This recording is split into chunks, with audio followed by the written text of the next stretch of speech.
Good evening, everyone. Welcome. Why don't we get started with the MEA board meeting for Thursday, July 11th. Item 1 is board announcements. Does anyone have any this evening at this point? Doesn't look like it. Item 2, public open time on matters not on the agenda. Welcome, Woody. Hi everybody, my name is Woody Hastings. I'm with the Climate Protection Campaign, which is a nonprofit organization up in Sonoma County. We've been working since 2005 to get a community choice aggregation program up and running in Sonoma County, and happy to give you a bit of an update on things. It's looking really good for Sonoma Clean Power Authority at this point. I'm sure most of you have heard by now. Santa Rosa voted on the 9th to participate in the Sonoma Clean Power Authority, and we're on track to launch in, if everything goes well from here on, launch in January of 2014. So I'm really just here to offer some words of gratitude to the Marin Energy Authority, Marin Clean Energy, for blazing the trail and for offering us inspiration and support, and especially Don and Jamie and Damon, everyone for the support. And I'm sure Charles, son of Glashney, is up there smiling right now. So really happy to be here to report the good news. And we have an interim CEO, Jeff Cyphers, and I think he's an excellent choice for our interim CEO. So it's just all good news. And so thank you very much for leading the way here. Congratulations. Thank you, Woody, and congratulations on what you're doing up there. We're definitely paying attention. Okay, item 3, report from executive officer. Yeah, and if I may, I'm wondering if we could undo the oath of office for our newest board member, actually, before we get into that item. Absolutely. So we're welcoming Sloan David. Let's see. He vaguely knows what he's getting into at this point. Nobody had even questioned me that there is an oath to be taken. Just full of surprise. How do we do this? So you stand up and raise your right hand and repeat after me. I, Sloan Bailey. I, Sloan Bailey. Do solemnly swear or affirm. Do solemnly swear. That I will support and defend the Constitution. That I will support and defend the Constitution. Of the United States. Of the United States. And the Constitution of the State of California. And the Constitution of the State of California. Against all enemies, foreign and domestic. Against all enemies, foreign and domestic. That I will bear true faith and allegiance. That I will bear true faith and allegiance. To the Constitution of the United States. To the Constitution of the United States. And the Constitution of the State of California. And the Constitution of the State of California. That I take this obligation freely. That I take this obligation freely. Without any mental reservation or purpose of evasion. Without any mental reservation or purpose of reservation. Of evasion. And that I will well and faithfully. And that I will well and faithfully. Discharge the duties. Discharge the duties. Upon which I am about to enter. Upon which I am about to enter. Okay, thank you. Welcome. Welcome.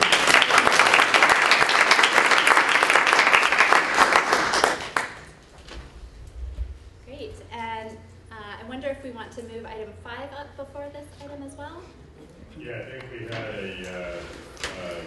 request to do that, so why don't we take item 5 right now, which is a resolution honoring board member Alexander Koch, who has served with us for a number of years, but is moving on. If I may do the honors this time, I'd like to read some parts of a resolution we're presenting you with tonight. Whereas on January 5th, 2012, Alexander Koch was appointed to represent the town of Corte Madera on the MEA Board of Directors.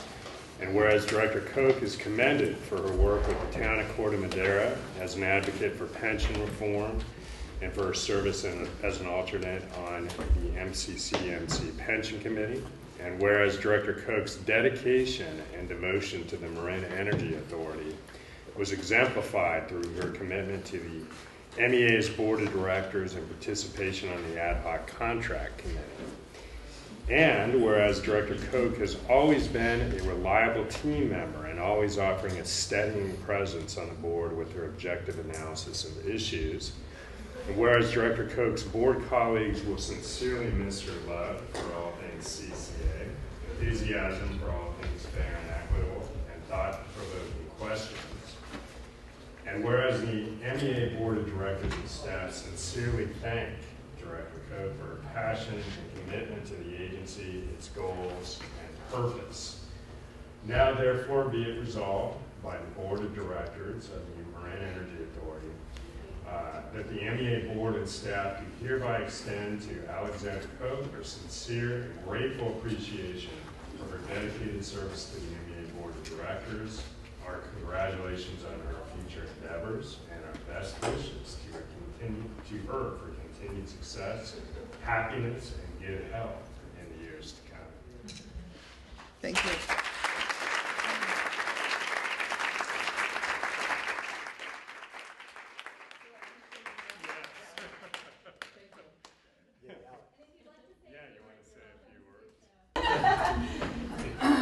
So I just want to say that my commitment to this organization will continue, and I hope there will be some opportunities for me to support the well-being of MEA, and that I'm very proud of the fact that I was the only council member in 2009 that was in favor in Corte Madera of joining MEA. And that this is part of my value system. My husband and I have the second house in Corte Madera that had solar panels in 2001. And so I look forward to staying engaged with this group, and I've really enjoyed participating with it. So thank you.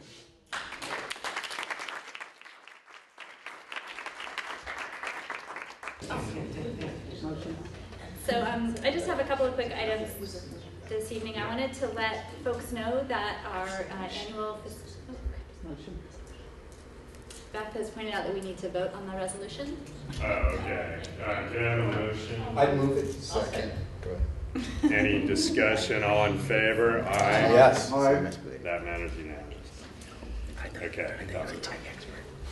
Okay, so I just wanted to report that the fiscal audit for 2012 is close to being complete. So once that's available, we'll have it circulated to the board. Because we don't have a board meeting coming up in August, we'll be needing to bring it for your review at the September board meeting.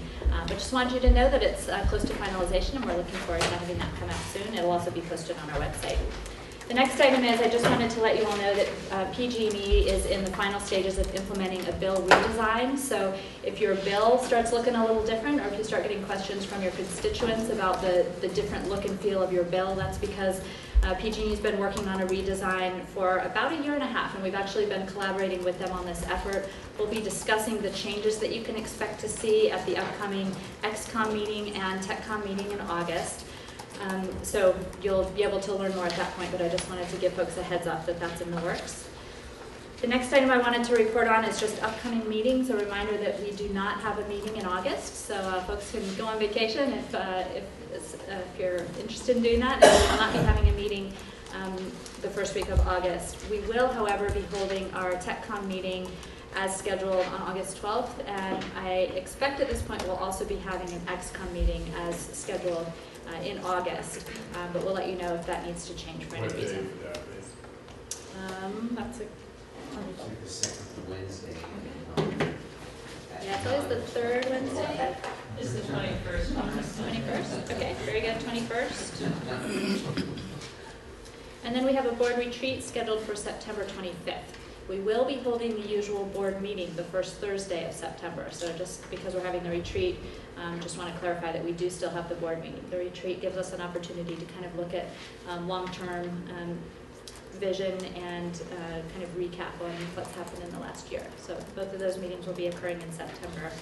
And then the last part of my update, which we'll get into in more detail in the communications item, is that we had a lot of success at the fair and wanted to thank our board members for the great recommendations that you had at our last board meeting to incorporate some of our Planet Ecosystems tool at the Marin County Fair. It was very successful, and we had a lot of traffic at our booth, which was right near the entrance of the fair.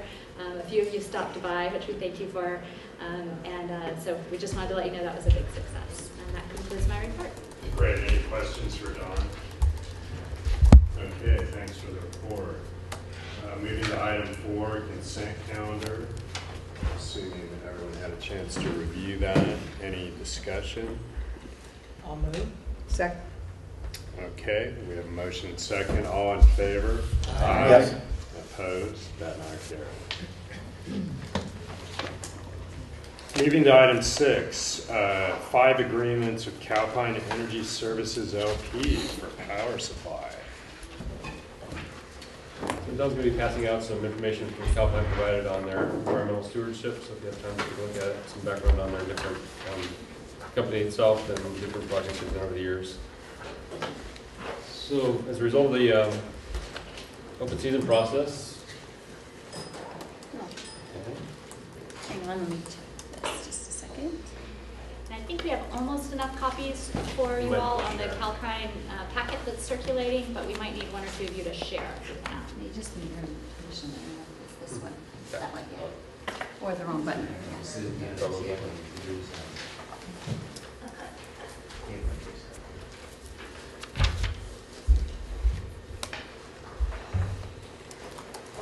so as we've discussed in the past, on the open season, we had about 135 unique proposals for projects in the open season process. We narrowed the field down to the top 6 or so proposals. We ended up with 3 that we started negotiations with on the short list, and we out of that we ended up with 2 contracts. The one we're bringing for you tonight is the Calpine agreement for geothermal power. Their project is about 40 miles north of San Rafael.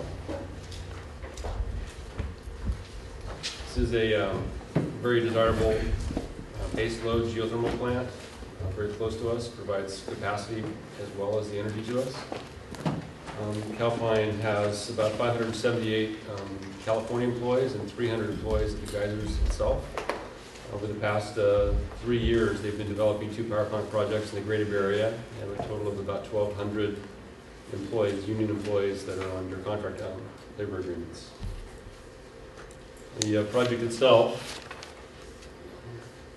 is a very low emissions project. In fact, Lake County, which is directly east of the site, is one of the only counties in the state of California that actually met its air quality standards for the past 16 years. They also received an award in 2004 for a Clean Air Award for their technology development at the site. And as the Calpine itself, this plant has been in production since 1960, but over the last 10 or 12 years, they did have some reduction in production because it was overdeveloped. So they had agreements with Santa Rosa and Lake County to actually import some of their effluent water from their sewage treatment plants to help recharge the field. So as a result of that, they're actually bringing the production of the geothermal field back up.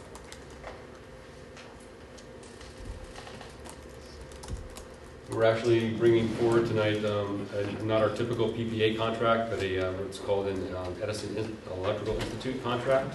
It's an industry standard contract in power generation for forward purchases. It sort of takes care of all the commercial terms and lets us focus on the main criteria of the volumes, the delivery terms. Takes care of all the normal credit issues. We don't have to deal with that. So there is the Edison master contract itself. There's a cover sheet that actually outlines the exceptions to the master agreement that will be before you.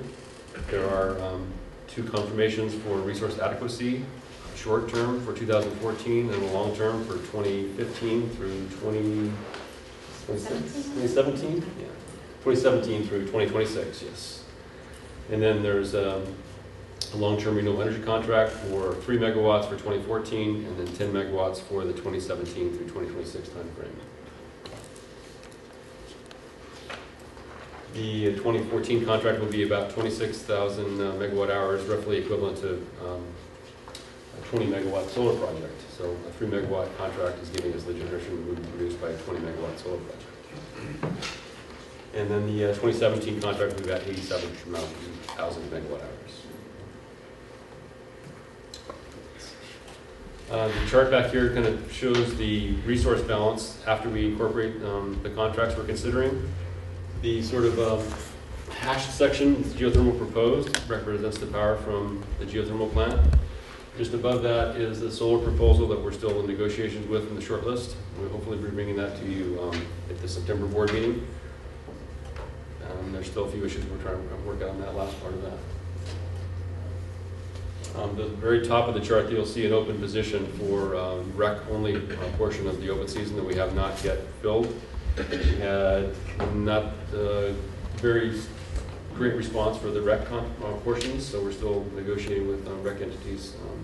It's a much smaller, less volatile position for us, so we'll take some time to fill that, probably by end of October, hopefully. A little more history on the project itself. It's been in production since its 15 power plants totaling 725 megawatts in production since 1960. We've already gone over the air quality and those issues. The project site itself, again, just 40 miles north of us, just north of Calistoga. Cal plant itself has been around since 1984. It is a B+ rated S&P company and a B1 Moody's rating company. They have local offices in Dublin, California, and their headquarters are in Houston, Texas. In total, they have about 27,000 megawatts of clean, fuel-efficient power plants. They have another 1,100 megawatts under construction. And the company develops, constructs these projects, and then owns and operates them after completion. They have one of the lowest emission conventional power plant fleets in California as well. And this, regarding the EEI master agreement and the various agreements. So again, this is a master agreement with a cover sheet that identifies the exceptions to the contract. It's a very similar agreement to what we have with Shell. Gives us the opportunity to incorporate other services and products that we may meet as time goes on, as we roll out of the Shell contract into a more diversified portfolio. So it gives us a great opportunity for incorporating things in short-term durations as we might need them. Again, the contract is developed through a collaboration of the energy industry. Focuses on just the commercial terms, so we can focus on just the items we need to, the price, duration, and delivery terms.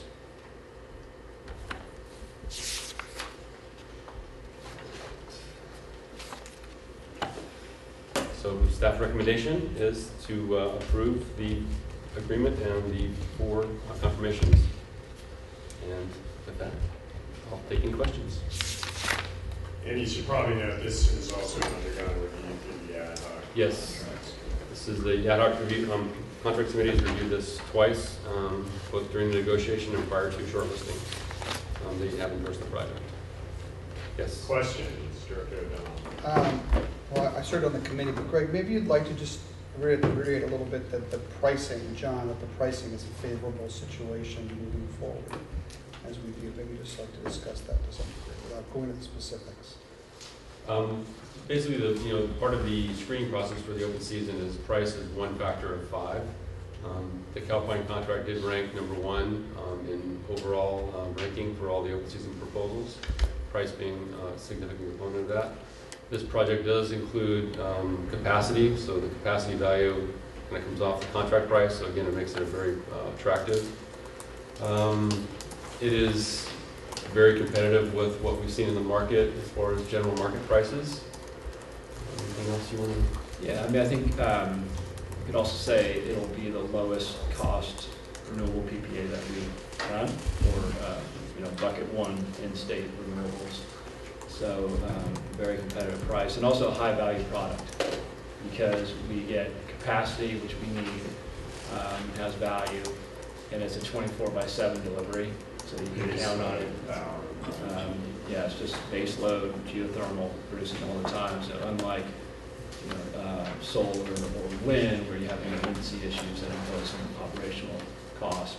Potentially, this is a very valuable resource. So both low price and high value, we strongly recommend approving the agreements. It's also clearly a regional supply, given labor issues, et cetera. Director Bragg.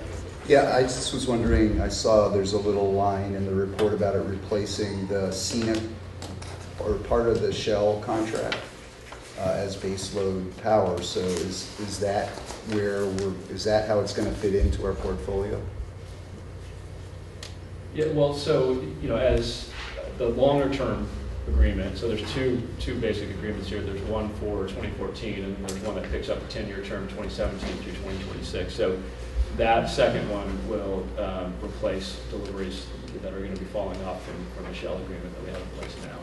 The 2014 really helps fill in for another project, the NAPG Rio Solar project, that was terminated. That contract was terminated, so the 2014 volume will replace that. So it's really both of those. It fills the bulk of our bucket one need. The other agreement that Greg mentioned that we're still in negotiations with, we're not ready to bring that agreement to the board yet, which is for a solar project that would essentially fill the remaining open need for the bucket one renewables. At least the bulk of it kind of shown here. As the Shell agreement tapers off, that's basically the green portion at the bottom of biopower. A significant portion of that was Shell. As that tapers off, then this will fill in that open position. Thanks. Yes. I saw that I see the short term ends is 1 year in 14, and then the 10-year starts at 17. So there's a gap at 15 and 16, and we have power for those years. We're okay. We don't. They just didn't have a product available. Well, we wouldn't have a need for it. Basically, we have the recurrent. What's the project called? The Kansas RE Kansas, which will be delivering. I think it's 2015, 16, and 17. But that's just a 3-year deal. So, that's what's filling in for those years. That's why we just have a little bit on the front end and then on the back end of the Cal plant. Thank you. Yeah, that's a great chart, and it really visualizes kind of the mix. And in the upper right-hand corner, you can also see kind of the net short we need to meet going forward through 2020. So this is an ongoing process. It's part of our integrated resource planning. But I think this is a really good step in the right direction. Any further board questions or comments? I think it's great we're getting into geothermal as part of the effort to really diversify our power sources. So I think we're fortunate to be able to get power from this particular company. Members of the audience, including those from Sonoma County.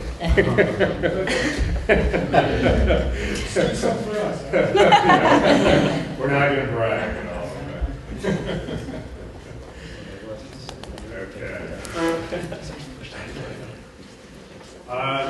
Just a final thing. Yes. You briefly adverted to another very good factor of Calpine is its labor relations posture. Right. And so there are a number of pluses that accrue from this choice. Yes, agreed. Yeah. Agreed. Okay, this item is an action item. I'll move. Second. All in favor? Aye. Opposed? That matter carries. Again, good work by everyone. Okay, item 7, communications update. Thank you. Okay, great. Well, I have a few different items to report on tonight.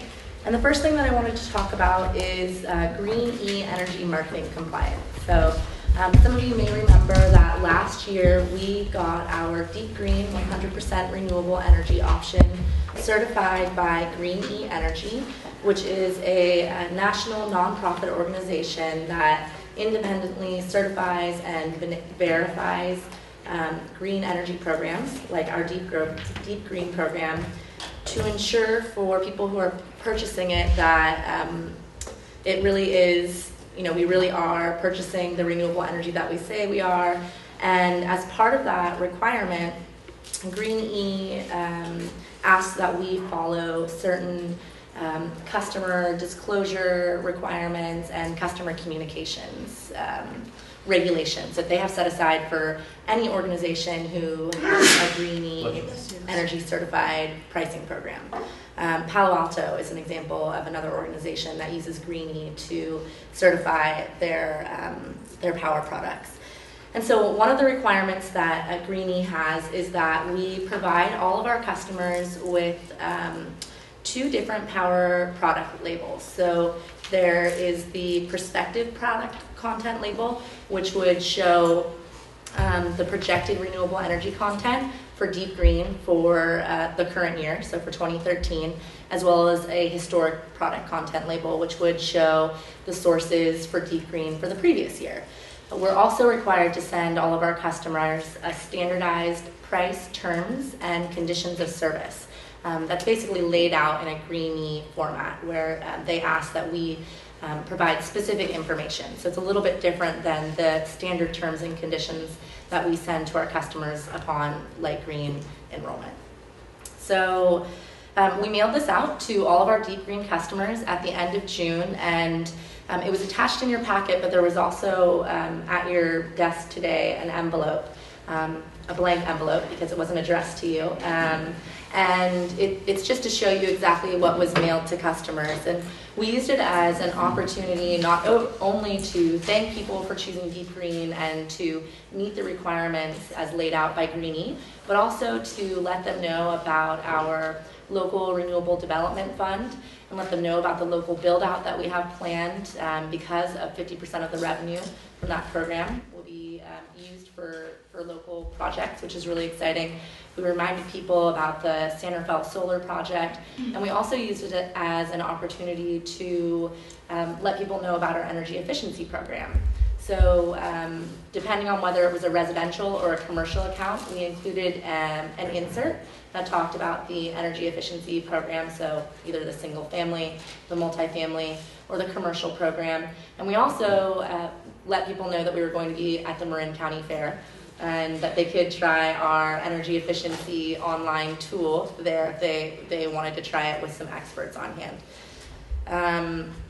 We are required to mail this out annually to our Deep Green customers, so we'll be doing this again next year in June, so you can look for another update. And all of this information is also included on our website under the Deep Green section.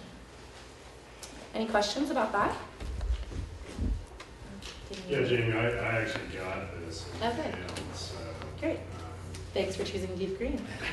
Good point. It's available to anyone in our service area.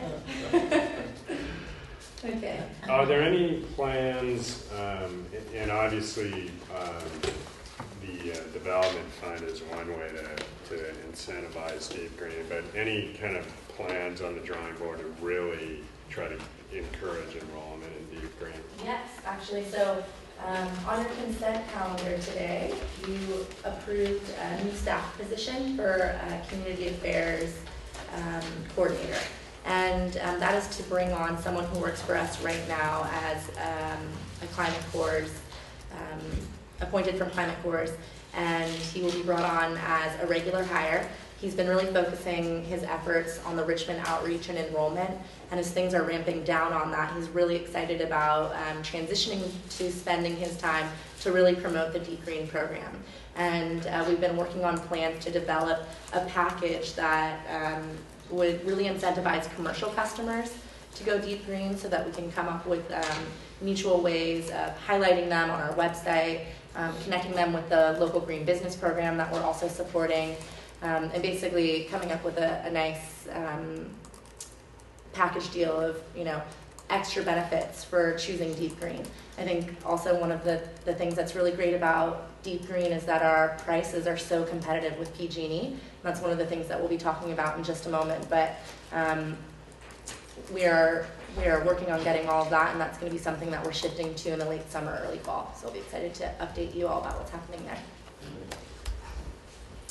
So the next thing I wanted to report on, transitioning to energy efficiency and marketing for those programs and those offerings that are now available to people in Marin and Richmond. So thank you for the recommendation that you all offered about demoing our My Energy tool at the fair. It was really successful. We had a booth there.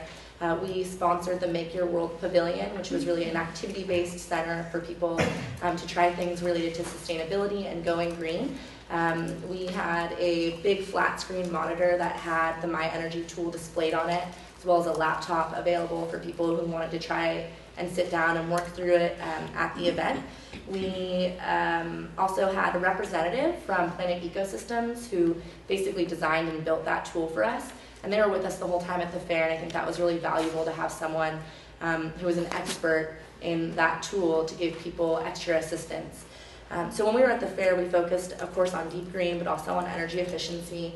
What kind of feedback did you get from people to try it? We got pretty good, we got good feedback from everyone, actually. I think what was more popular for people was sort of us just briefly walking them through the tool and getting a look at it, giving them, a flyer for where they could, with the URL, so where they could pull up the tool on their own time. But of course, a lot of people, were on a mission to see all the things at the fair. So there weren't a huge amount of people who actually sat down and walked all the way through the tool. What we did, though, was we incentivized people to use the tool by offering to give them an energy efficiency toolkit. And actually, one of the handouts that was at your desk says My Energy Kit. And those were at the fair, and we had them on display, and they were really appealing to people. They had CFL light bulbs and faucet aerators and a new shower head and a whistle for your heater for when it was time to change the vent. And so we gave people this little toolkit in one of our reusable bags if they sat and signed up to use the tool with us at the fair. So that was a really good incentive. And we had over the course of the fair, the increase in traffic for the web-based tool more than doubled. So before the fair started, we had just over 150 visits, and now we've got well over 400. So we definitely saw a big bump. One of the other things that we also did in advance of the fair and during the fair was to, and this was also at the board's recommendation, was to have advertisements running in the Marin Independent Journal and the Pacific Sun. And we also had an online advertisement through the Marin IJ. And we've done a lot of online ads with them in the past, and they've been really successful. Those are especially helpful because you can monitor the number of people who actually click from the ad and go to the website and go through the process of the tool. We had more than 100 click-throughs on that, and that was only running for a couple of days. So all in all, I think it was a really valuable event, and it was great to let people know face-to-face that we have this new program and really get it into people's minds. So that was exciting. We also did an announcement in the patch. There was a blog article in the patch about our energy efficiency program. We did a lot of advertising for it on our social media pages. And we also recently had the city of Novato include our energy efficiency program as a highlight in their e-newsletter that went out. That was really helpful. The energy efficiency team is going to start door-to-door commercial canvassing in Novato next week, and so they were announcing that and generally talking about the EE program.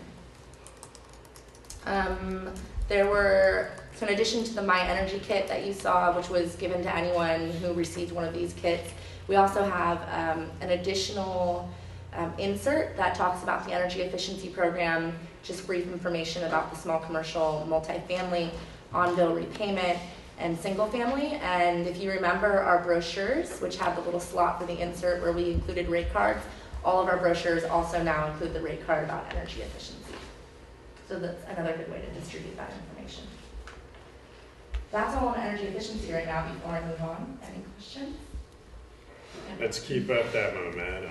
You know, let's keep figuring out ways to get the word out, because it almost seems like. Momentum of my reporting right That's what I thought tonight too. Hurry it along. Yeah. Will do, absolutely. And in fact, we'll have a lot of reporting to do at the next meeting as well. Okay, the next thing I wanted to report on is the joint cost comparison mailer. And this is really exciting. And since I'm assuming all of you have electric accounts, either in Marin or Richmond, you should have received a postcard in the mail that looked like this that had PG&E and MCE's logo. It's something that we've been working on with PG&E for several months. It's a requirement that came as a result of the Code of Conduct that was approved by the CPUC. And it basically requires investor-owned utilities and CCAs to work together to create a joint cost comparison that shows power sources, monthly sample bills, and rates for customers within our service areas, to create them jointly, to pay for all of the costs jointly, work on the design together. This was a really collaborative process, and they were mailed out the last week to all customers in Marin and Richmond. I think one thing that's important about noting before we get to the content is that everyone who has an electric account received one of these. So it doesn't matter if you chose to stay with PG&E, if you chose light green or you chose deep green, you would receive this. We had actually, 5 different versions that were sent out to our customers. We narrowed down the rate classes between commercial and residential customers, of which there are several, to the 5 most common in Marin, and sent out the corresponding postcard with information about those rates to the different customer classes. So the one thing that would change on all of the postcards is the section comparing the monthly bill. So this is really similar to the cost comparisons that we do. I mean, it's basically the same format using average customer usage. And what was really nice and exciting about this is that of the 5 postcards that went out, only one of them had MCE as being slightly more expensive for light green. So on 4 of the different versions, light green cost less than PG&E's deep green. So we were offering more than twice the amount of renewable energy at a lesser price. So that was really exciting.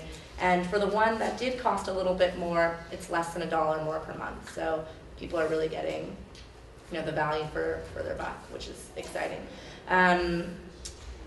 So the other thing that I would point out that we have on here is, we're showing PG&E's power supply mix, our light green power supply mix, and our deep green supply mix for 2012. We also ended up including our emissions factors between deep green, light green, and PG&E's. And in the next couple of days, there should be a Marin Voice that's going to be published in the Marin Independent Journal that was authored by Director Green and Vice Chair Sears. And that is basically just explaining what this notice is all about, why it's important for people to read, that hopefully they do read it, and also explaining the CO2 emissions, because I know when you look at this, it does bring up some questions, regarding how these emissions are calculated, and the reason that the light green is as close to PG&E's as it is, and that's mainly because of the large percentage of nuclear that's included in PG&E's power supply. So this was the first that we've ever sent to customers, but this will be something that's also annual. So we'll be working with this on this type of postcard to send out to all of the customers in our service area, PG&E or MCE, every year. And this information is also included on PG&E's website and MCE's website.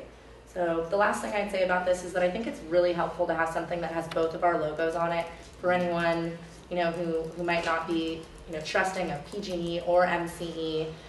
When you see both of our logos on it together, in reference to California Energy Commission and state agencies, I think it gives people a lot more confidence in the numbers that they're seeing.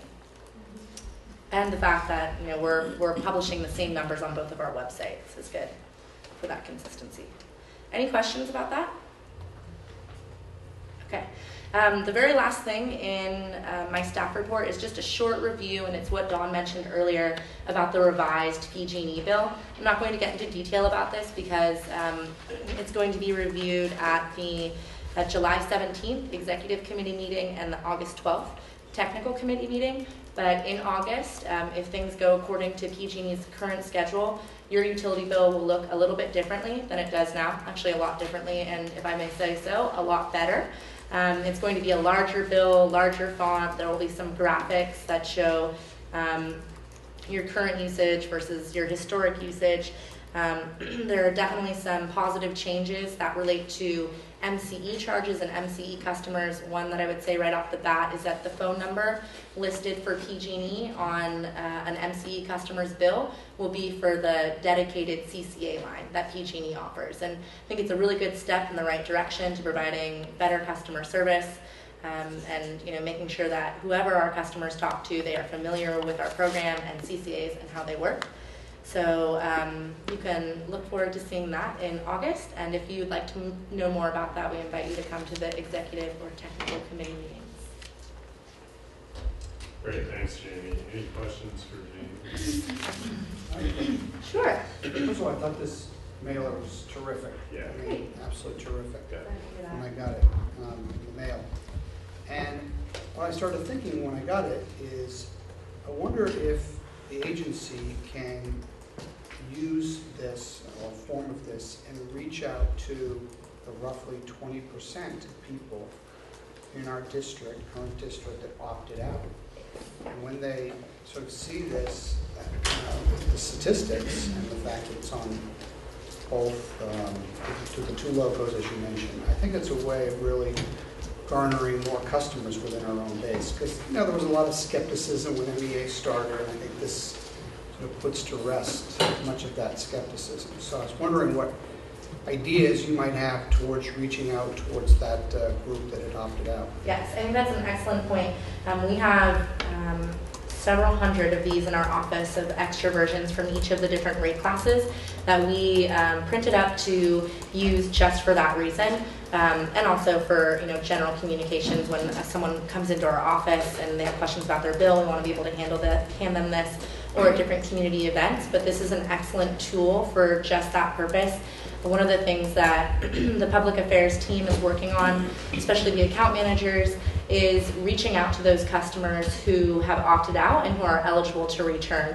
A lot of them are commercial customers, and it's a really great, it's a great selling point to show that we're cheaper and that they can save money with us, and that we're offering a greener product. And having something with PG&E's logo, like I noted earlier, I think will be incredibly significant for those people. I think a lot of them opted out, well, all of them opted out before they were enrolled or right when they were enrolled in it. So I think a lot of people were concerned, like you said, that maybe things wouldn't pencil out the way that we had said they would, but this proves that they did. So I think it'll be really helpful in our outreach efforts, and it's something that we'll be bringing with us when we have one-on-one meetings.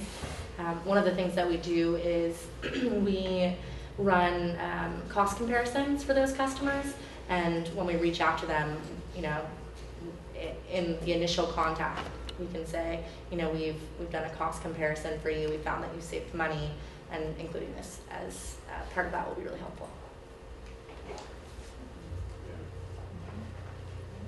Anything further? Yes. I just want to question, when you're reading these cards, and I agree they're really, really well done, when you get down to the power generation mix and you see that unspecified power, we're pretty large in the unspecified as opposed to PG&E. So how would you answer that if people had question to it? What is the unspecified power? So the unspecified power is the conventional power that we buy, and this is currently through our Shell Energy North America contract.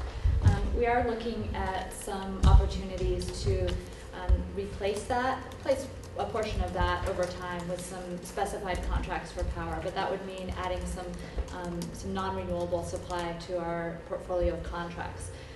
So that's something we'll be looking at doing in future years. But basically what unspecified power means, if you get asked, it's really what's left over on the California grid. So it's what we purchase that is in above and beyond any specified renewable contracts that we have in place.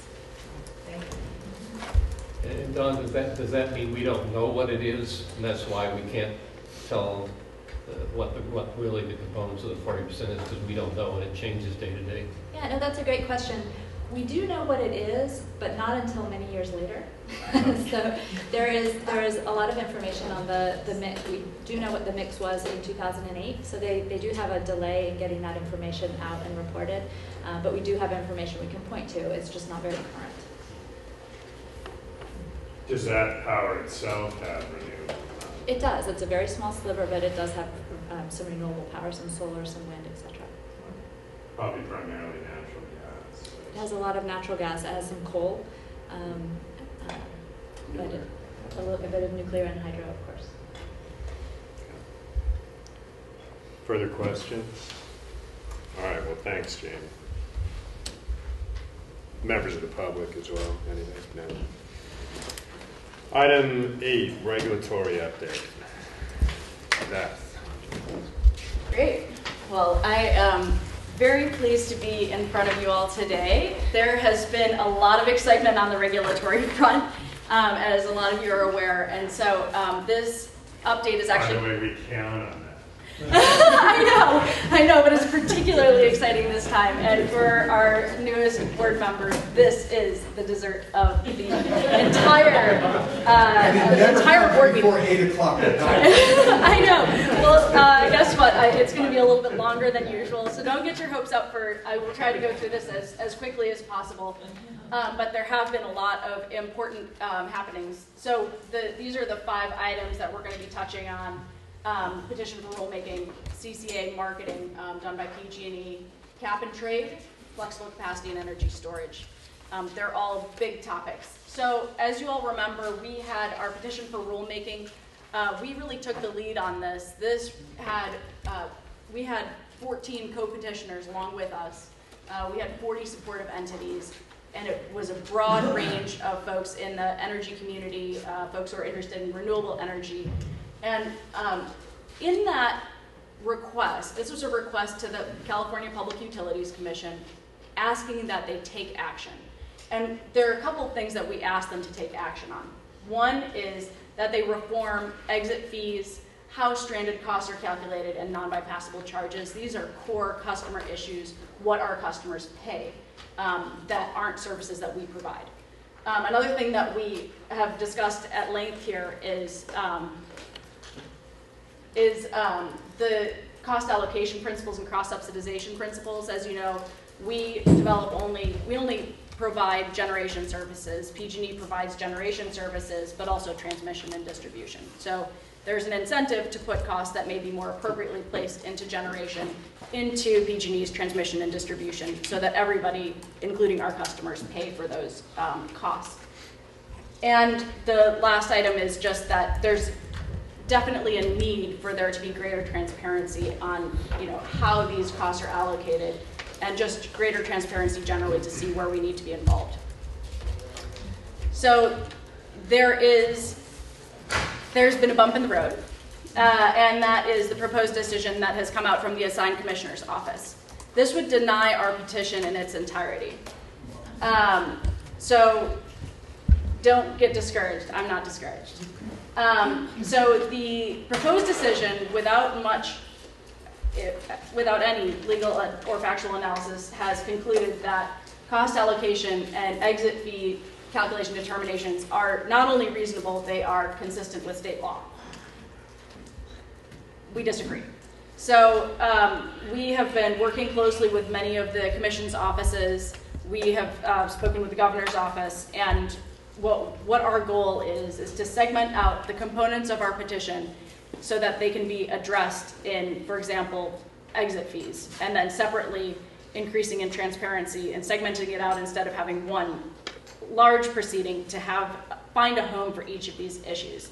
And so that's the process that we're in right now. This proposed decision was supposed to have been voted on today, but it was held by a commissioner, Commissioner Peterman. So this gives us a little bit of extra time to take a look at where the best homes are for these and to really demonstrate to the commission that these are core issues that they need to address. I think that you're all familiar that, prior to the existence of community choice, there were direct access providers. There still are direct access providers. They serve, I think, about 15% of the load of the state of California. The folks who are served by direct access, so direct access also provides only generation services. Direct access generally serves very large commercial and industrial customers. And so when these exit fee structures were set up, it really had in mind this direct access structure. And there were a lot of concerns coming out of the energy crisis to make sure that people wouldn't just flee the utilities, particularly PG&E during their bankruptcy.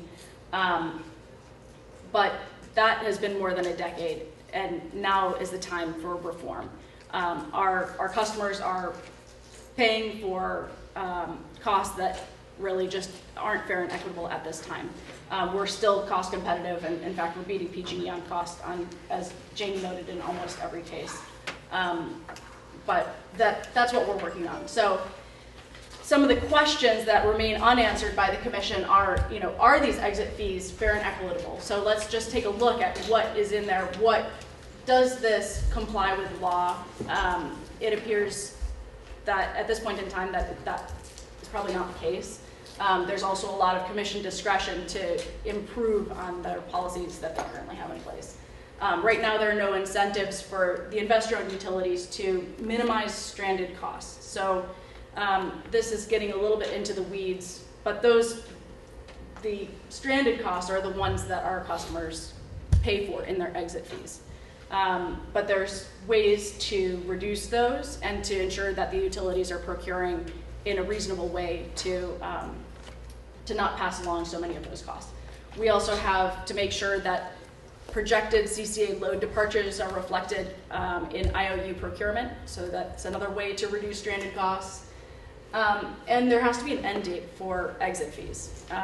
So especially we're serving over 70% residential customers, and to have a 15-year time horizon or something along those lines for paying exit fees, that's simply not reasonable.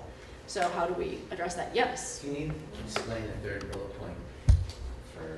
Yeah, certainly. More close. What is that? Sure, okay. So here's an example. So PG&E does in fact have projections for CCA departing load in their long-term procurement plan. They're reluctant to include anything greater than just our absolute known load that we know that it's going to be departing. So they don't make analyses or projections about high CCA load departure, low CCA load departure, as they do for what direction is the economy heading in. Are folks going to be using more electricity? Are the nuclear facilities going to be online or not?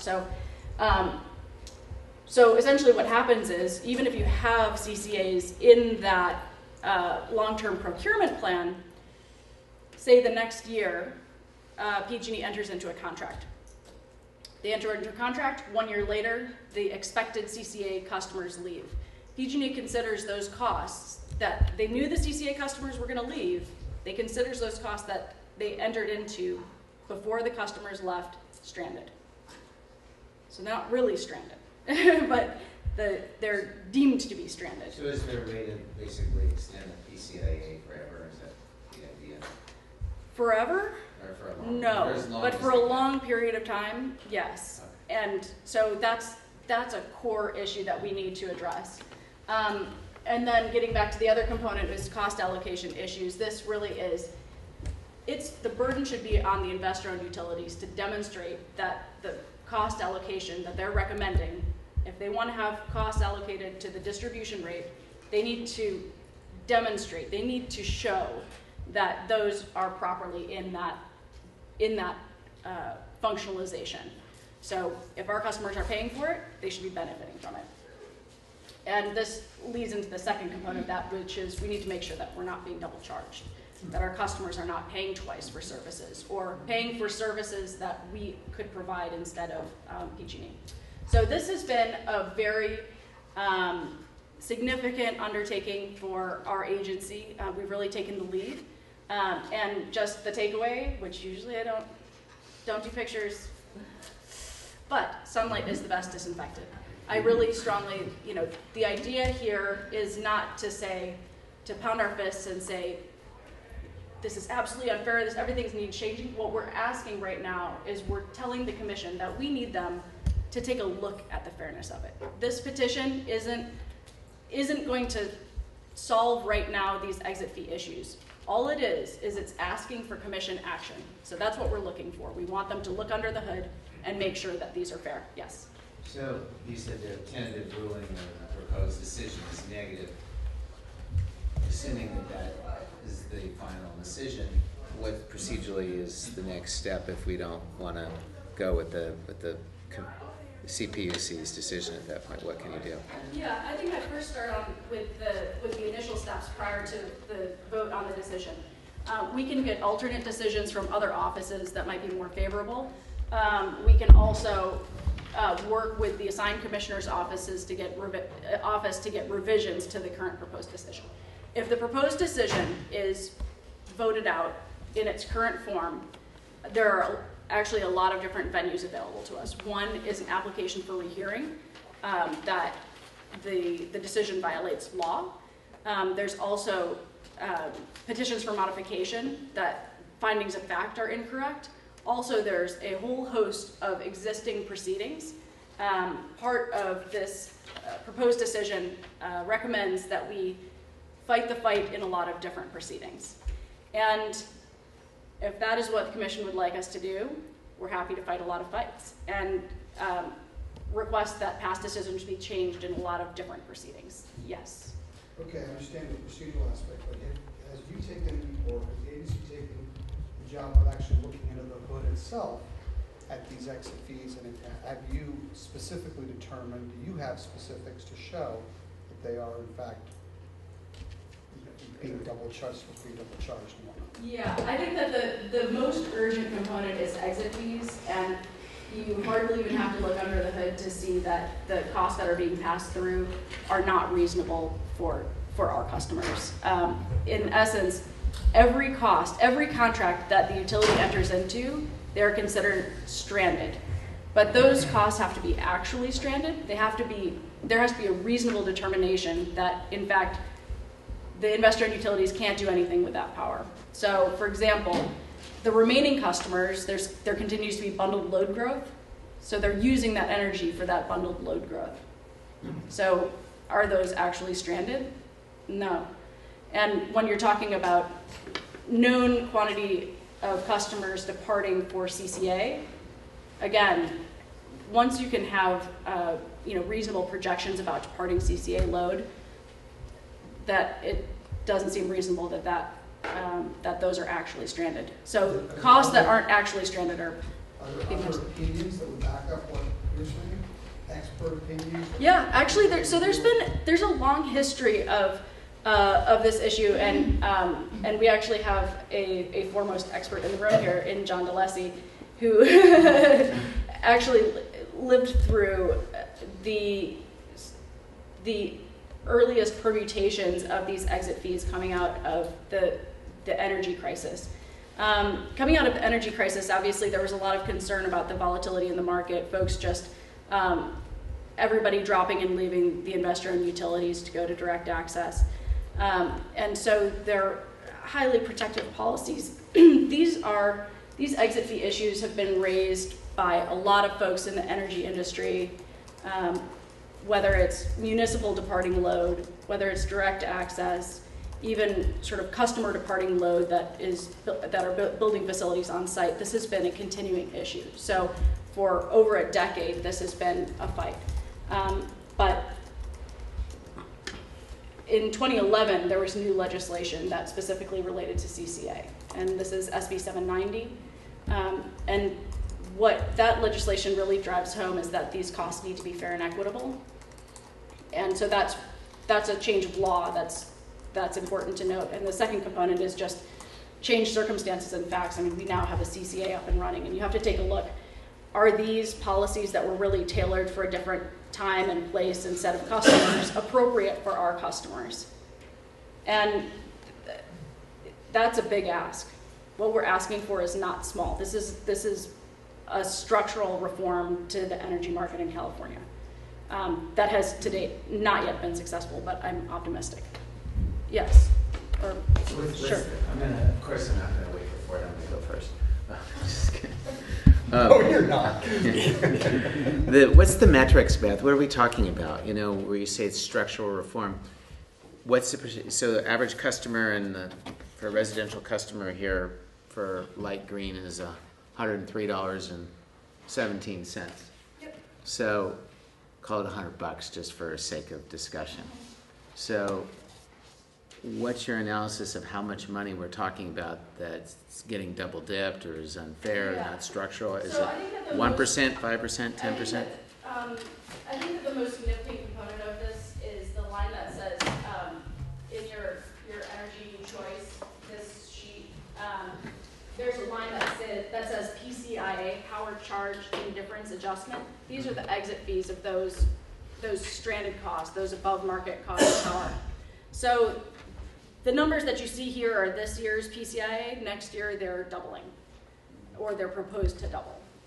PG&E has proposed to double them. So when you're looking at that type of differential versus the generation rate, say you're talking a cent over a 7-cent generation rate, that's significant. That's a one scale. out of 7. Yeah, that's the 12%, 16%. That's a significant number. And John can stop me if I'm talking out of school, but Why is the PCIA doubling? Well, I thought it was supposed to be going down over time. Yeah. What's that? yeah, so there's a lot of, so this is, there's another proceeding which actually is not on the list today, but since you asked, I'm very pleased to talk about it, is the Energy Resource Recovery Account. This is where PG&E projects on a year ahead basis what they expect, what they expect to need to recover in rates in order to pay for their generation functions. There are a lot of moving parts in that proceeding right now. There are some changes to market price benchmark. There is some incorporation of new renewables that are coming online.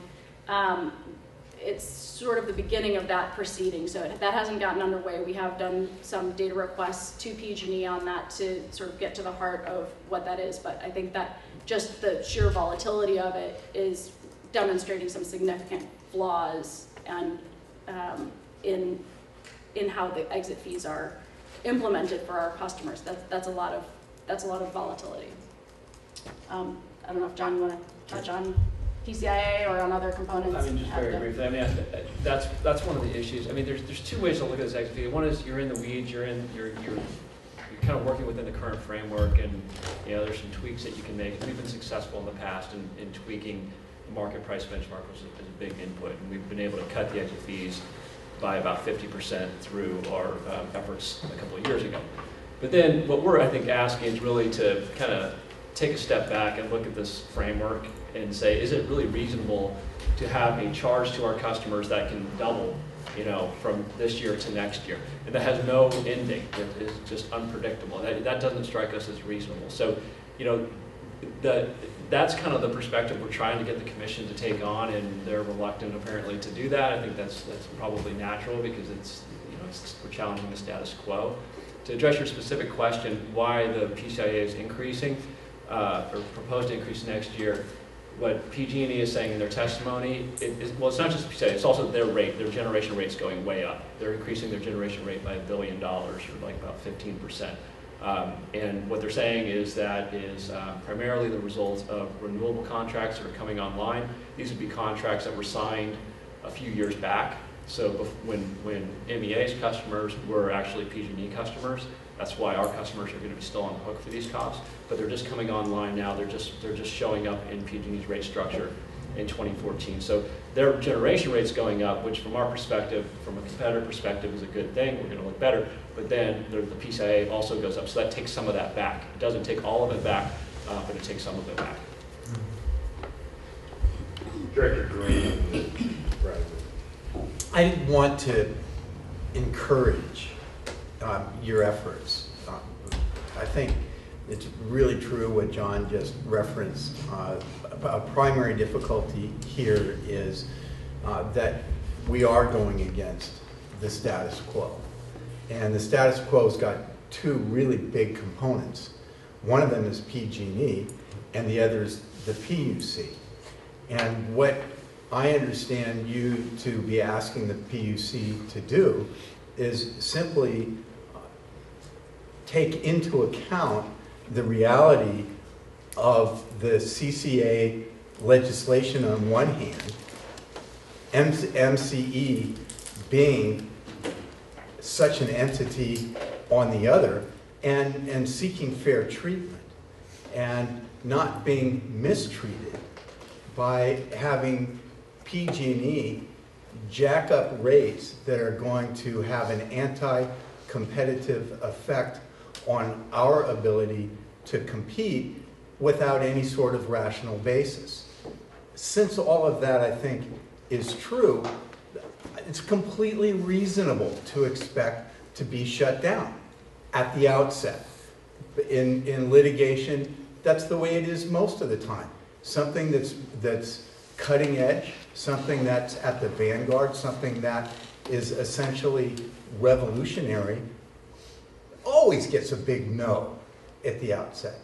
So I would encourage you to keep on trucking and be focused. And I think it is a really good idea to break out and break down the different components, because when you are trying to accomplish a revolutionary result, it really helps to slice the salami thinly so that things can be analyzed on a piece-by-piece basis and not be overwhelmed in kind of a cumulative wave type of effect. So good job and keep it up. Thank you. Are there any other questions on this? Director Bragg. Yeah, I just had one on John's comment about PG&E complaining that they have stranded renewables. We're looking for renewables in our portfolio. You know, would it be feasible to say to the commission, if you've got stranded renewables, you know, maybe we should be able to take a look at them and pick them up, because that may kind of fill out our portfolio and cut the legs out from that argument that they're making that they've somehow accumulated excess renewable contracts. Right, so But they were at higher rates. that's That's the problem with the that, issue. is the cost of those particular contracts. We're buying renewable power a lot cheaper Right. than the cost of those Market's contracts. So down. they're trying to take the total cost of that contract and then the amount that's sort of above market, and that's what they want to push into the PCIA. So And these are contracts they bought while they had our ratepayers in their base. that they were committed to when our customers were bundled. So, you know, some of these, they might have signed the contract, let's say in 2009 or something like that. But it's a new project, doesn't get actually built for a few years, and it's just now coming online in 2014. So it's when they make that commitment is when, you know, it's sort of tagged to our customers.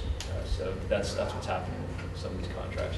And we'd like to change that as well. I mean, we'd like to tighten up the timing on when those commitments actually translate into exit fees, because this type of timeline is just unavoidable. And we'd also like to see them plan not only for our load, but Sonoma County's load. We all know Sonoma County is going to have a CCA program next year.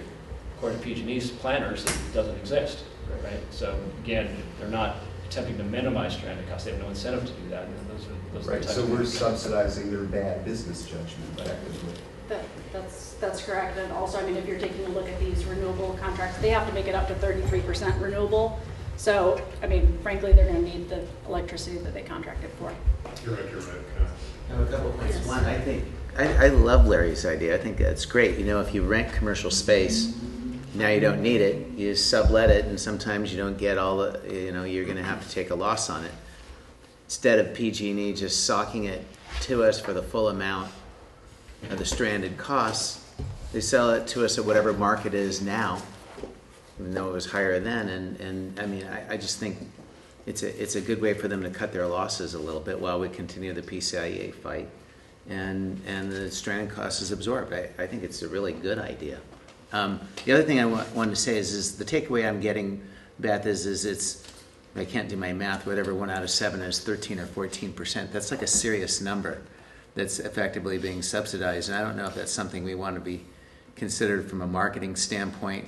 I know we're trying to get along with PG&E, but I think the public needs to know that effectively we're subsidized, our costs are being affected by a subsidy of 13 to 14% of PG&E's costs. That's some way explained in a very simple manner, I think, is something that at least communications should think about. Yeah, and I think that the way that we've been managing that is not to fight the fight on these exit fees, but also to make sure that our rates, including this fee, are competitive. And so I think that's been really the trajectory, and that is something that Dawn and the procurement team and Jamie with the communications team have been thinking a lot about.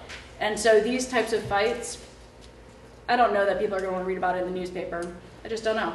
But it's something that is a structural reform that's essential, and the best way that I see to do it is to just work closely with the commission to get them, to look under the hood and to see what's really happening in these exit fees.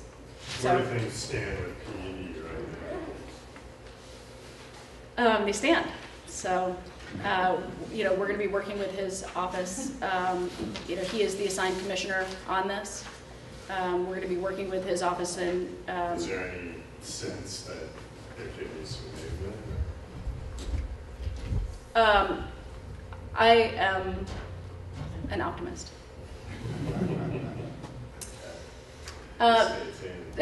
So let's go on to some happy news. Although I guess it's more of avoiding a bump in the road. So as you all remember, a while back, there was a PG&E advice letter. This is a filing, less formal filing that the utilities make with the Public Utilities Commission. This also stems out of the Code of Conduct, which was referred to earlier. In the advice letter, PG&E was a little bit wishy-washy on whether they were going to be marketing against CCAs. We protested that advice letter as non-compliant with the rules, and the commission agreed with us.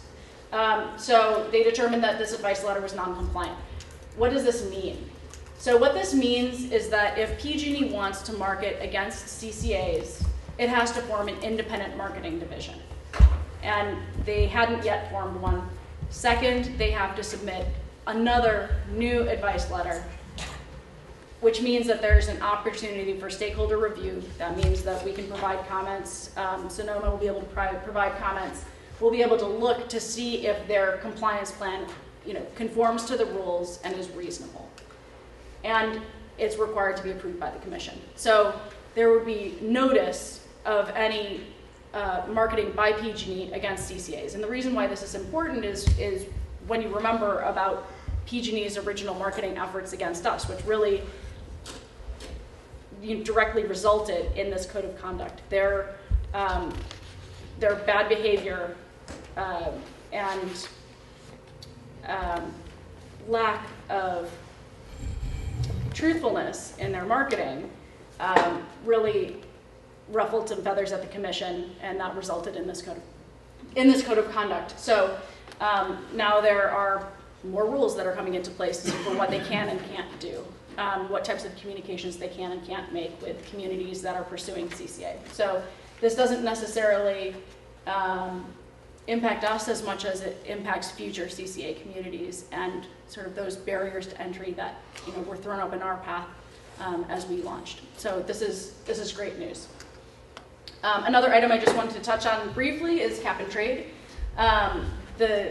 This is how greenhouse gas costs are being passed through in folks' electricity bills. Right now, the investor and utilities are not including greenhouse gas costs in their rates. So the issue for us is that right now, when our customers are taking a look at our rate versus PG&E's rate, PG&E's rate looks a little lower than it should be if they were to include those costs. By the way, PG&E has to include those greenhouse gas costs in future rates.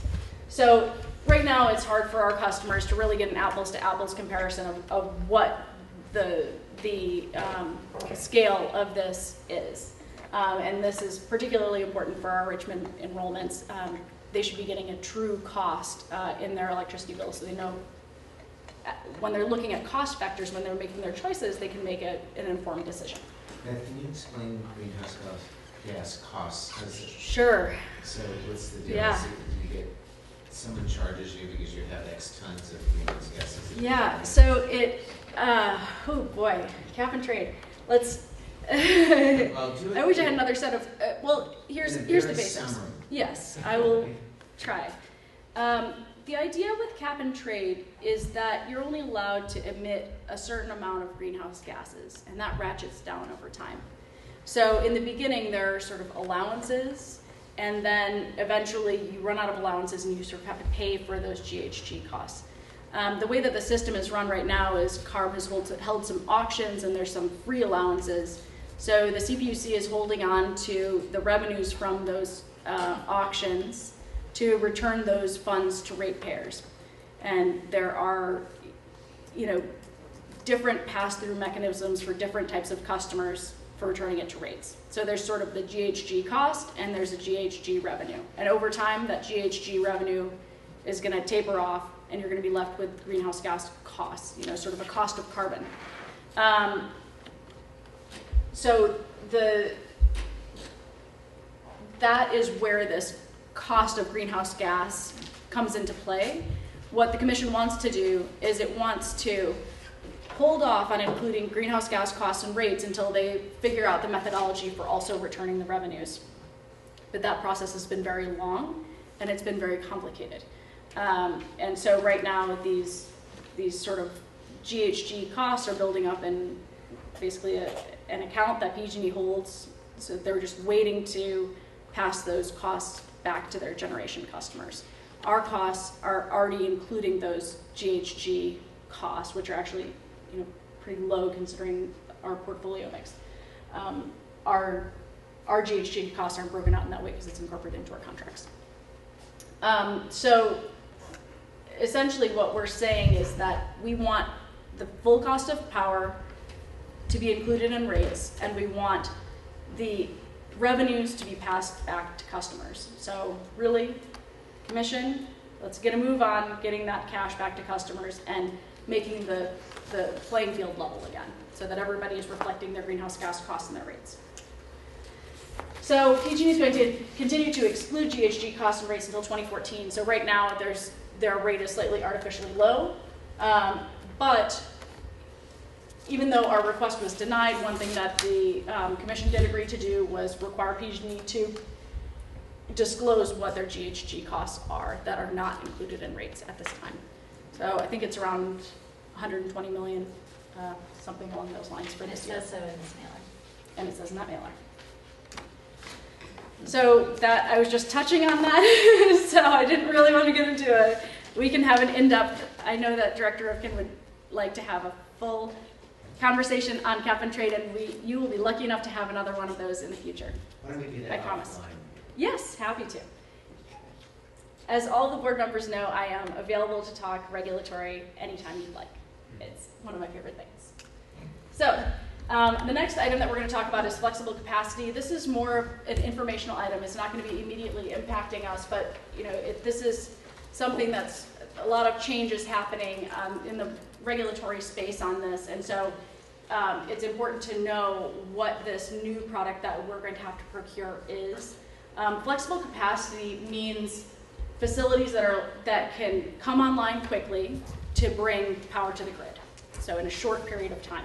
And we'll explain quickly why. So don't be intimidated by this graph. Once we get into a little bit of detail, you'll understand it in and out. So this is from the California Independent System Operator. They run the grid, and they take a look at the overall mix of energy that's on the system and keeping things balanced. So when we're looking at this, you have this blue line is the amount of energy that's consumed during a day. And so you'll see, you know, in the middle of the night, people are sleeping, they don't have their lights on, they get up in the morning, they go to work, they get home at night, you know, they're having dinner, they're turning on their lights at home, and then they go to sleep. And then, you know, obviously here, this line is solar electricity. So it's coming online as the sun comes up, and then as the sun goes down, it tapers off. This green line is wind. It has sort of a diurnal pattern here. So in the middle of the night, wind kicks up, and then again, it kicks up in the middle of the day.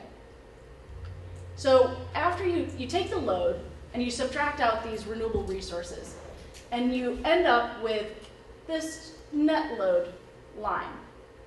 And so as you can see, these sort of work together to say, well, you know, you have a lot of load is coming online here. You know, folks are turning on their lights, but also this solar is tapering off. And so you need something to come online in this period to sort of make up for these renewable resources no longer, you know, putting energy onto the grid. So one thing that the CAISO has been very concerned about is what they call the duck graph. This is a duck. So this is the duck that CAISO is talking about. And so, you know, this is over time. So you're taking a look at, you know, the belly of the duck becoming larger over time. I mean, maybe it looks more like a goose or a giraffe, I don't know. So what you have is you have this kick up, as we saw in the previous one, this is net load, of folks coming home and turning on their lights while at the same time, you know, solar's sort of going down. So you need resources to sort of come up to speed quickly, this flexible capacity, this fast ramping. And as there is increasing renewables on the grid, you know, as folks are getting towards that 33% renewable, this effect becomes more dramatic. And so there's a system need for types of facilities that can come online quickly. And so the California Independent System Operator is looking closely at this, so is the California Public Utilities Commission. There was a decision that just came out that sets the roadmap for what this is going to look like in the years to come. The first component is that the Energy Division is going to provide us with targets for our flexible capacity requirements. In 2014, the requirements for having this product is non-binding. You have to report on it, but it's not actionable by the commission. And then in 2015, there's going to be binding requirements. But in the interim, there's going to be a lot of development of what does this product look like, you know, what are the requirements and parameters around it, and also, you know, can we serve, sorry, I'm just going to go back for a second, you know, how can we serve this load? Are there other alternatives? You know, can we fill it in with demand response? Can we fill it in with, you know, other alternatives? You know, are there rate designs that you can make? So I think these are all solutions that people are looking at, although right now it's mostly looking at what facilities do you need to bring online to make sure you can serve that function. So that is just the brief overview of flexible capacity. You know, it's not anything that we need to address right now. Obviously, our team is looking at this, our procurement folks are taking a look at it, and we're very involved. So, you know, we'll be, you know, integrating that into our resource plans and procuring as applicable. The last item, I hope it's the last item actually, is energy storage. And this is the beginning of a proceeding at the Public Utilities Commission, but it's significant, it's worth noting. You know, the idea is storage has a lot of different functions on the grid, and it can be sited at generation, it can be sited on sort of distribution lines, it can be sited with the customer, and it can serve a lot of different purposes. But it hasn't been sort of commercially deployed yet, you know, wide-scale adoption of energy storage. So, you know, the CPUC is trying to strongly push this forward, and what they've done is they've come out with a proposal for folks to comment on and, you know, really begin the stakeholder process to figure out what's reasonable. So what they said is they want to see 1,300 megawatts of energy storage solicited by 2020. So that's about half the size of the San Onofre nuclear generating station. So that's a significant amount of storage for something that right now is really in this research, development, and deployment stage. For CCAs, the recommendation is either that we need to procure that or assign this through a non-bypassable charge. We do not want a non-bypassable charge. We are happy and able to, procure on our own for, reasonable targets. So that is, we've been in communications with the office in charge there. This is Commissioner Peterman. And I think that her office is very interested in getting the structure right. So what we have recommended is an alternate proposal just to bridge this gap to get to commercial deployment. One would be similar to the energy efficiency process that you're all familiar with, where you apply to administer funds. So you pull together an application and say, I have this storage project that I would like to deploy, and there's a set of funds. In the case of energy efficiency, it's collected from everybody, all ratepayers. And so by using that approach, you can have more control over ensuring that there's a wide range of energy storage options that are being deployed in different settings for different purposes. And then once you have those storage facilities deployed, just take the metrics from it, gain information, see who's benefiting from different types of energy storage applications, and then develop it into a set of targets. So instead of jumping all the way to setting targets first, like the RPS goals and things like that, is just take an interim step to see more storage on the grid. So I think that we're going to be actively involved in this proceeding just to make sure that the focus to date has really been on the large investor-owned utilities, and so how does CCA fit into that picture? So apologies for the very long presentation. I really appreciate your tolerance, your patience, and your enthusiasm. And are there any questions that you folks have? Yes, sir. So what are some of the storage strategies that are being looked at? That's my question. Yeah, so there's... I mean, geothermal and hydroelectric both have a lot of flexibility, but I don't know whether you'd call them storage or not. Yeah, so there's, the one component of storage that's a lot farther along is pumped storage. So you pump water up a hill, like for example at night, and then at times when you need it, you run the water down the hill, and it's just you take that, the potential energy of that energy up the hill, and utilize it as it comes down the hill. There are other energy storage applications that are, peak load reduction, a greater ability to sort of balance the grid with variations in energy. There's also energy storage that can be used on site. Some folks have energy storage at their home, which is pretty expensive at this time, but if you have solar panels on your roof, obviously that's just, feeding your electricity during the day, but when you're at night and turning on the lights, which electricity are you using? You're using electricity from the grid. So right now there's a broad set of applications. There are two significant cost effectiveness studies that are out, but the applications of the use cases really aren't as relevant to us as they would be to the investor-owned utilities. For example, storage that's sited on the distribution grid. So obviously we're not in control of the distribution grid.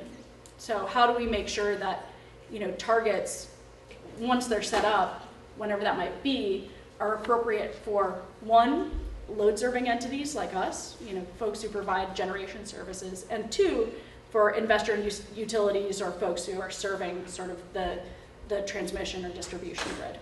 So and actually, just to follow up to that question, Greg attended an event this week that included a number of vendors that are starting to offer battery technology and other types of storage. Do you want to say anything else about that? One thing that's a component of this group that's talking about the grid stabilization factors. There's types of inverters that are available for solar projects now that give the utility some capacity to regulate the grid. So there's one company in particular that was able to monetize that value and actually give the project the inverters for free, saving about 15 cents a watt on the installation, and they monetize that regulation value themselves.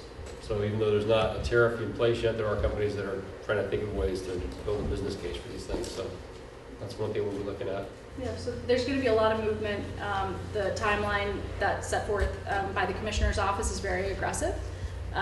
So, you know, we're looking forward to see how this develops, and we'll be actively taking a look at this, and I'm sure it's something that will, you know, come up in front of you all in the future. This is just sort of the early notification of what's coming your way. Yes? I assume this energy storage idea it's a cost, whether Just like we have to procure renewable energy, we're going to have to procure storage someplace. And ultimately, that's passed on to ratepayers. So it's a new requirement the PUC is sending on down, and ultimately it's going to cost more. And again, I understand the idea is it's so that we actually have the power to meet the peak demand. Yeah, and Okay. you know, I think that, as I noted before, there are a lot of different functions that energy storage serves, and one of the things that the Commission is taking a close look at is whether or not these storage tools are cost effective. So right now, the target really isn't to deploy, the goal is to deploy storage, but really it's to solicit proposals for storage. And so what has been untested is sort of this RFP process and figuring out, you know, what are these costs, what are the benefits, and again, as I mentioned earlier in the presentation, you know, the development of metrics of sort of when storage is actually implemented, rather than sort of the theoretical cost allocation. Cost effectiveness studies that have been researched today. Great. Further questions for Beth? Members of the public? Thank you very much for that presentation, and also great discussion by the board. A lot of significant issues on the plate there. Okay, item 9, board member and staff matters. Doesn't look like we have any this evening. We are adjourned.